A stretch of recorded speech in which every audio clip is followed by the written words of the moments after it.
topology. Your topology is probably not everyone's favorite word for practice. You do need a building topology up front and maintain it the entire time. You maintain it day to day after your data is complete. This is it's a very important process, and I would liken it, I guess, to taking out the trash. It's a chore. It's not that hard, but if you don't do it, you're going to have a mess. And some of you may have seen data sets in the past, and topology goes by the wayside and no one maintains it. I mean, you end up with a significant amount of work that has to be done cleaning this up. And the topology rules keep your data in good shape, and if you want to go on to do different things with your data, web applications, rolling into different database designs, as there is a new local government model, your topology is going to need to be cleaned. So it's going to have to be done at some point. So I'd just like to stress that maintaining the topology is worth it. Very end of the project is reconciling with the tax database. So the IS database has been driving the project the entire time, and how you're replacing these parcels. We want to reconcile with it. What that means is you're going to do two links. They're basically the same link, just one's going one way and the other's going the other way. You want to link and find records that are contained in that IS data. So you want to find par IDs, which are unique identifier between these two data sets that are in your IS that don't exist in your data. So these are unmapped parcels. And the other direction, parcels that you now have in your data that do not show a valid link in IS. These two links create two different tables, and both of these tables must be QC. You must process these tables before any kind of delivery will take place on our side. And what this is going to do is you're going to find typos. If someone has keyed in a par ID somewhere, it's a long, complicated number that might not be right. It's going to identify those typos. So you can go to a new I know this is District 1, Map 10, Parcel 716, but it doesn't have a link, so I'm going to go find why this par ID is not linking and fix it. Vice versa for your IS records that are listed that do not have a match. It's either going to be because there's a typo in digital data somewhere, or the parcel didn't get mapped. It may have gotten overlooked, or this may be a problem parcel. You're going to always going to have tax records in your county-wide tax database that are not going to be included in your digital data. Ultimate goal for this is 100% match. I've never seen it go all the way through to get to 100%. We've never done a deed mapping project from scratch, mapping every parcel by deed and still got 100% match. It's not possible. No, that's right.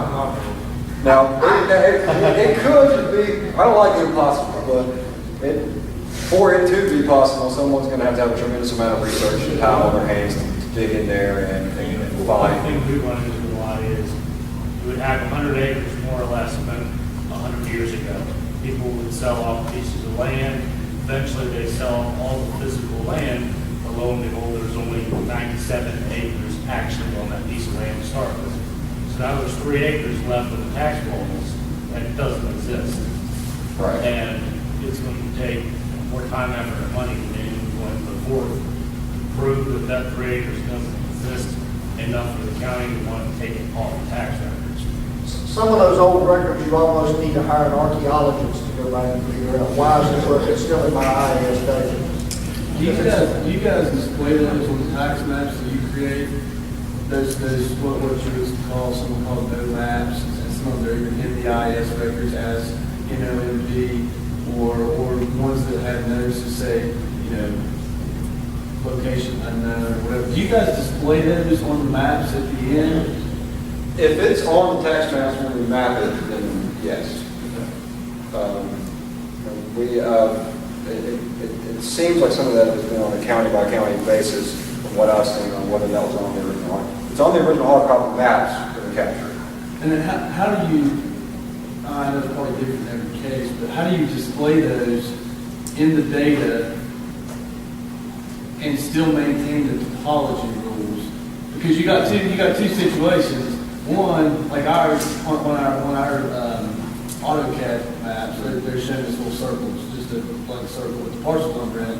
When they got converted over to the GIS, it's a feature, it's a circle. Right, and that's just how it's been maintained. And it said that when you showed the annotation on that, the parcel number displays nicely inside of that, and that's in your little list up in the upper right. That's map is, unknown location parcels. So does that get cut out of the original parcel? The way that I would recommend showing those is using what we call par lines, and I'll show those in just a second here with the database design. A par line versus a parcel line is a line on your maps or in your data that does not make up a parcel boundary.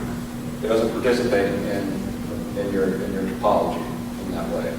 So this is what we use to show internal lot lines, subdivision lot lines, easements, municipal boundaries, different line features that you may have on these maps that aren't connected. So that's where you would show this unknown parcel that it's out here somewhere according to somebody, but it's not placed right now. Yeah, and the issue brought up by Tyler is pretty interesting because there was a county, and I'm not going to mention the name of the county, but they claimed that those circular parcels were gas wells. And it was impossible for us to explain to them that it was basically a glitch when they did their conversion. They insisted that that was the 300 feet around the gas well, and that's what's the gas parcel. But that reconciliation list, there's two reconciliation lists. There's one of parcels that are mapped, not in IES, parcels in IES, records in IES, I won't say parcels, records in IES that are not found as mapped parcels. That is a perpetual list. That reconciliation list stays on your GIS and stays with you forever. The ghost parcel. It's job security. Think of it as job security.